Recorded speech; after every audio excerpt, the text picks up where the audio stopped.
Saudara, faktor penting apa saja yang harus dipersiapkan Timnas melawan tim kuat Jepang? Kami akan berbincang dengan pengamat sepak bola Kusnaini. Bungkus, terima kasih atas waktunya. Bungkus, kalau kita lihat ini jelang laga besok, Hilhurst absen. Tapi ada Kevin Dix yang dipastikan akan debut dalam kekuatan Timnas. Ini nantinya akan seperti apa saat bertemu Jepang besok hari? Iya, meskipun kita tahu kualitas Kevin Dix ya, bahkan dia juga pernah main di ajang sekelas Liga Champions, tapi kita belum tahu apakah dia akan langsung dimainkan sebagai starter, karena dia ini baru sekali ini akan bermain untuk tim nasional. Biasanya pemain yang baru bergabung dengan tim itu biasanya masuk dari bangku cadangan setelah dia melihat dulu situasi di lapangan. Kan kita juga masih punya Rizky Ridho ya, pemain yang sudah sangat berpengalaman, juga pernah menjadi kapten tim nasional.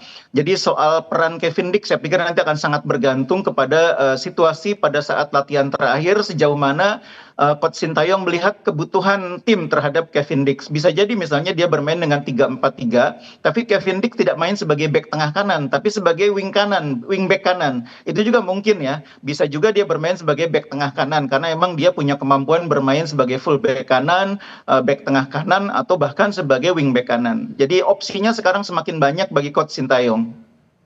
Ada tambahan opsi untuk Sintayong walaupun memang Hilhurst absen dalam laga besok. Ini kan juga faktor kepercayaan diri, jadi perhatian juga untuk Coach Sintayong. Yang Anda lihat ini dengan 28 pemain yang sudah berlatih, ini seperti apa optimisme dari Coach Sin terhadap para pemain besok? Iya, Coach Shin ini kan pelatih yang sangat berpengalaman ya, pernah membawa tim Korea juga main di Piala Dunia, jadi bertemu tim sekelas Jepang bukanlah hal yang terlalu silau bagi dia ya. Dia sudah pernah berhadapan dengan tim sekelas Jerman, jadi dia sudah tahu bagaimana cara menghadapi Jepang. Dan saya pikir dia juga sudah punya game plan bagaimana meredam kehebatan Jepang. Nah, tinggal sekarang bagaimana pemain menerjemahkannya di lapangan, karena game plan itu nanti pada akhirnya yang menerjemahkan di lapangan kan pemain. Dengan kualitas pemain yang kita miliki saat ini, mestinya game plan yang disiapkan oleh pelatih bisa diterjemahkan dengan baik. Kita sudah melihat bagaimana tim ini mampu menahan tim sekelas Australia dalam pertandingan yang cukup sulit ketika kita menjadi tuan rumah. Nah, mudah-mudahan lawan Jepang ini pertandingan yang juga tidak kalah sulit. Kita seharusnya mudah-mudahan ya bisa menerjemahkan game plan dari pelatih itu dengan permainan yang baik juga di lapangan dan menghasilkan hasil yang menggembirakan, minimal mendapatkan poin. Jadi artinya memang sudah punya game plan dan juga skenario-skenario jitu untuk laga besok gitu ya? Iya. Jadi menurut saya paling penting itu nanti pelatih pasti akan berusaha membuat dua pemain sayap Jepang yang sangat berbahaya.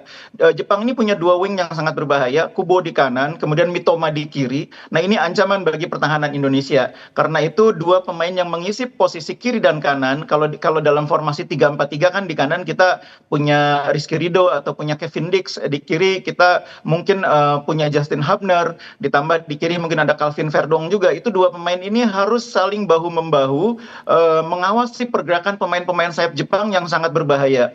Nah, kemudian juga gelandang-gelandang kita juga tidak kalah pentingnya, harus mampu meredam permainan cepat Jepang dari lapangan tengah, dan ketika terjadi situasi di dalam kotak penalti harus mewaspadai second ball, karena pemain-pemain Jepang ini sangat pintar memanfaatkan second ball, entah itu melalui Ritsu Doan, melalui Minamino. Banyak gol-gol Jepang lahir dari situasi second ball, di mana pemain-pemain tengahnya memanfaatkan peluang itu dengan baik.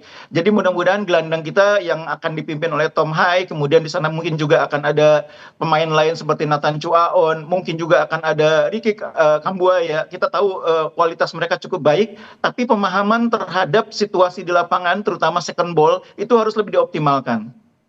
Bungkus, kalau kita lihat kan juga sebelumnya Jepang lawan Australia ini kan tahan imbang gitu ya, imbang. Dan juga Indonesia melawan Australia juga imbang. Ini apakah memang dengan imbangnya Indonesia ini juga punya kekuatan yang sama gitu untuk bisa melawan Jepang besok? Apalagi tambah Kevin Dix kan besok juga debut. Iya, betul. Seandainya saja sepak bola itu matematika, maka kita akan sangat beruntung ya.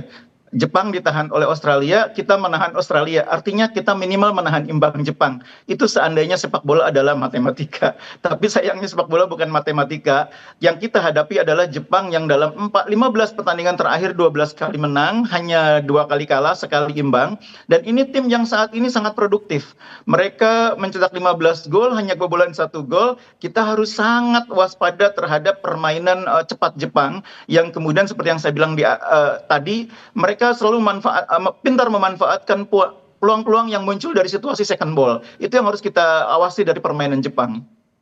Harus diawasi permainan Jepang. Dengan masuknya Kevin Dix ini, starter timnas ini akan berubah banyak nggak kira-kira, Bungkus? Saya sih menduga tidak akan berubah dari formasi 3-4-3, tetap ya menurut saya 3-4-3. Mungkin kiper jelas Martin Paes, kemudian kalau disebut bahwa Jai Ijes akan menjadi kapten tim, artinya dia akan menjadi bek tengah utama.